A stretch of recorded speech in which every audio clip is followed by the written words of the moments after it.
ETF index mutual funds నేర్చుకుని stock మార్కెట్లో రాణించాలనుకుంటున్నారా? వెంటనే ఈ నెంబర్కి కాల్ చేయండి.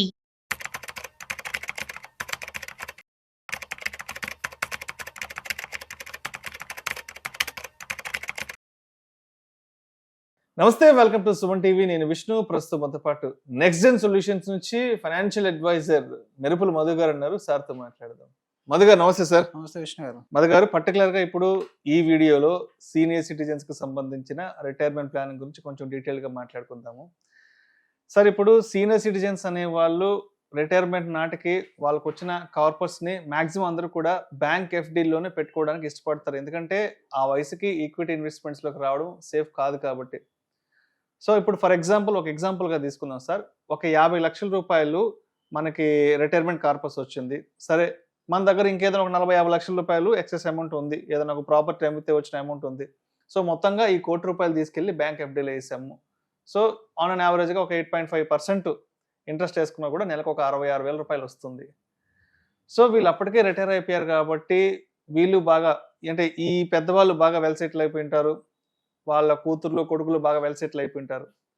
సరే, ఇప్పుడు ఈ 8.5 చొప్పున నెలకు ఒక 66,000 రూపాయలు వస్తుంది. సో ఈ వచ్చే 66,000 రూపాయలు అనేది అంటే వీళ్ళకి ఏం పెద్దగా ఖర్చులు ఉండవు కాబట్టి 66,000 మనకి ఇంత అవసరం లేదు, దీంట్లో ఒక సగం ఖర్చు పెట్టుకుందాము, మాక్సిమం 30-35 వేలు ఖర్చు పెట్టుకుందాం, మరొక 30-35 వేల రూపాయలు మనం వేరే ఏదైనా ఇన్వెస్ట్మెంట్స్లోకి డైవర్ట్ చేసుకుందాము అని అనుకున్న ఆలోచన ఉన్నప్పుడు మరి ఆ మిగతా 30-35 వేలని ఏ ఇన్వెస్ట్మెంట్లోకి మనం డైవర్ట్ చేసుకోవచ్చు అంటారు అసలు? సో జనరల్గా చాలామంది సీనియర్ సిటిజన్స్కి ఈ కన్ఫ్యూజన్ అనేది ఉంటుంది సార్. అయితే 2 రకాల సీనియర్ సిటిజన్స్ ఉన్నారు. మనం ఇప్పుడు ఎక్స్పీరియన్స్ అయ్యే సీనియర్ సిటిజన్స్ ఇంకా డిఫరెంట్ ఉన్నారు. పాపం వాళ్ళు ఏళ్ళ తరబడి పడ్డ కష్టం, ఆ రిటైర్మెంట్ కిట్ అంతా కూడా చాలామంది వాళ్ళ సొంత రిటైర్మెంట్ ప్లానింగ్ వాడట్లేదు ఇప్పటికీ.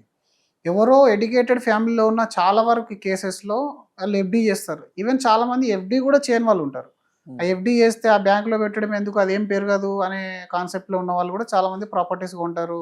అండ్ డిఫరెంట్ బిజినెస్లలో కొడుకు కానీ కూతురు కానీ ఇచ్చే ఛాన్స్ అనేది ఎక్కువ ఉంటుంది. ఒకవేళ మనం మాట్లాడుకునే విషయానికి వస్తే ఎఫ్డీలో కనుక మీరు 1 కోటి రూపాయలు ఇస్తే ఈరోజు జనరల్ సిటిజన్కి 6 to 6.5% అనేది మీకు ఎఫ్డీ రిటర్న్ అనేది ఉంది.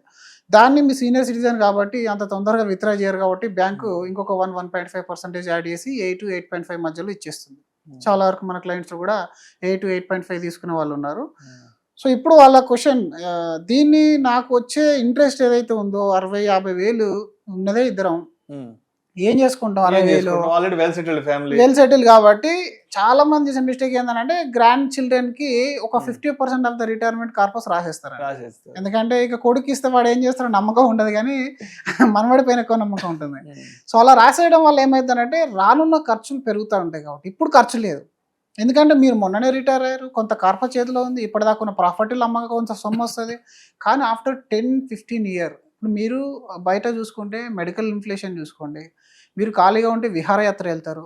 ఇప్పుడు రకరకాల ఇన్స్టాగ్రామ్లో మనం ఎవరిదైనా ప్రవచనం విన్నామంటే డెఫినెట్గా ఏదైనా ఒక టెంపుల్కి వెళ్ళాలనిపిస్తుంది. ఈ యంగ్ ఏజ్ ఉన్న మనమే కంట్రోల్ చేసుకోవాలి. ఒక్కొక్కసారి మనం అరుణాచలం గురించి విన్నామంటే ఇమీడియట్గా వెళ్ళాల్సిందే అనిపిస్తుంది, వెళ్ళిపోతాం మనం.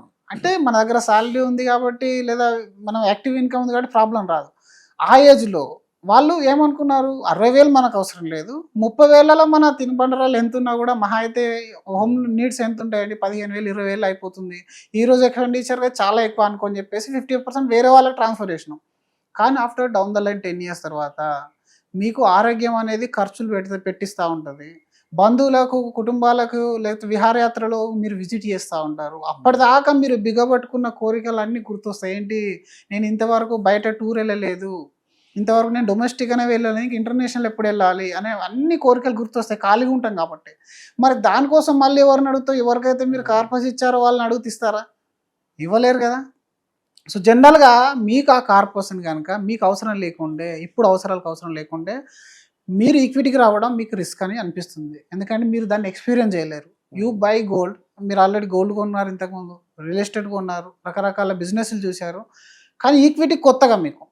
ఇప్పుడు 50% ఆఫ్ ద అమౌంట్ ఏదైతే ఉందో దాన్ని మీరు ఎఫ్డీ నుంచి వచ్చే 50%ని మీ అవసరాలకు వాడుకోండి. ఇంకా 50% ఏదైతే ఎక్సెస్ ఉందో, సర్ప్లస్, అది దాన్ని మీరు ఎస్ఐపిలో ఈక్విటీ ఇన్వెస్ట్మెంట్ చేయండి. 10 years టైం పెట్టుకోండి, హాయిగా 10 years టైం పెట్టుకోండి. దంపతుల్లో ఎవరికైనా రిస్క్ అయితే ఇంకొకరికి వస్తుంది, అది ప్రాబ్లం అనేది ఏం లేదు. ఇమీడియట్ లిక్విడ్, ఎనీ టైం ఏదైనా ఎమర్జెన్సీ వస్తే లిక్విడ్ కూడా అయిపోతుంది. 50% అమౌంట్, ఫర్ ఎగ్జాంపుల్ మీరు ఒక 30,000 రూపీసే మీరు ఇన్వెస్ట్మెంట్ చేశారనుకోండి, ఆ 30,000 రూపీస్ ఫర్ 15 years. 15 years మీరు దాన్ని టచ్ చేయట్లేదు, ఎందుకంటే మీకు అవసరం లేదు కదా. మీకు అవసరం ఉంటే దాన్ని వాడచ్చు ఎప్పుడంటే అప్పుడు. ఇప్పుడు ఆ 30,000 అనేది మీకు ఎంత కార్పస్ క్రియేట్ చేస్తుంది చూసుకుంటే, మీ దగ్గర ఉన్న ₹1,00,00,000 ఇంకొక 1,20,00,000 యాడ్ చేస్తుంది. సో ఈక్విటీ ఇన్వెస్ట్మెంట్ అనేది.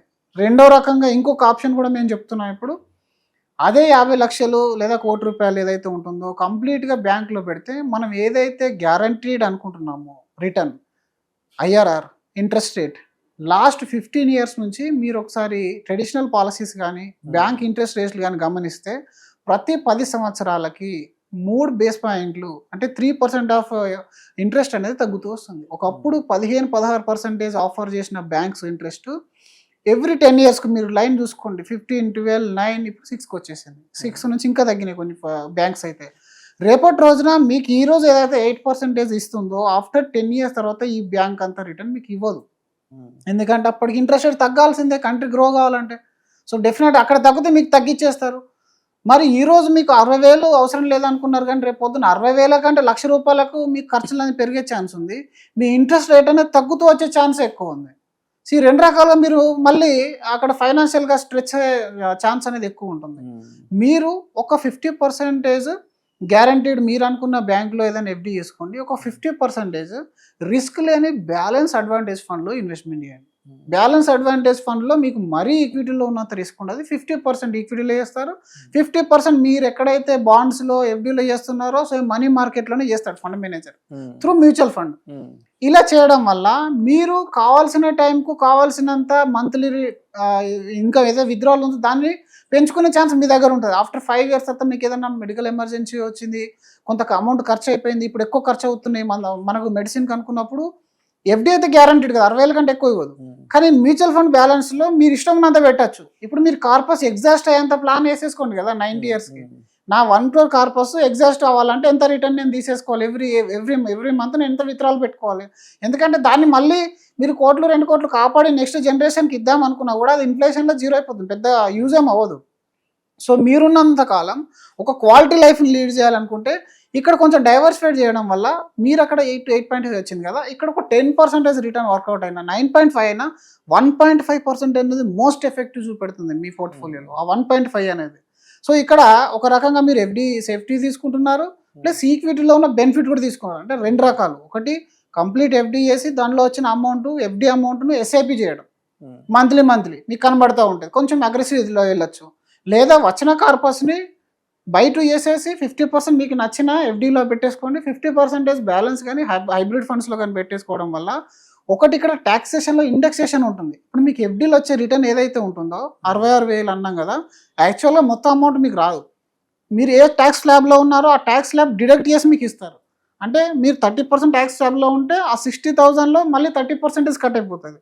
కానీ మ్యూచువల్ ఫండ్లో అప్ టు 1.25 lakhs వరకు ఎలాంటి ట్యాక్స్ అనేది ఉంది ప్రాఫిట్ మీద, దానిపైన వచ్చిందని ఓన్లీ 12.5 ఉంటుంది. అంటే మీరు 30%లో ఉన్నా కూడా కట్టే ట్యాక్స్ ఎంత, 12.5% కడతారు.